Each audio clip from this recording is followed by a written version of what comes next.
పండుగను పురస్కరించుకొని తెలుగు రాష్ట్రాల మధ్య ప్రయాణికుల రద్దీ దృష్ట్యా దక్షిణ మధ్య రైల్వే కీలక నిర్ణయం తీసుకుంది. సొంతూళ్లకు వెళ్లే ప్రయాణికుల కోసం ప్రత్యేక రైళ్లను నడుపుతున్నామని తెలిపింది. అయితే ఇప్పటికే కొన్ని రైళ్లను ప్రకటించింది. ఇక దీంతో పాటు తాజాగా మరో 41 స్పెషల్ ట్రైన్స్ నడుపునున్నట్లు వెల్లడించింది. అయితే ఈ స్పెషల్ ట్రైన్స్ జనవరి 8 నుంచి 20 వరకు అందుబాటులో ఉంటాయని రైల్వే అధికారులు తెలిపారు.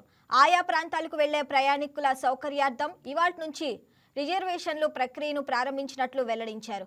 ముందుగానే టికెట్లు బుక్ చేసుకోవడం చాలా మంచిదని రైల్వే అధికారులు సూచిస్తున్నారు.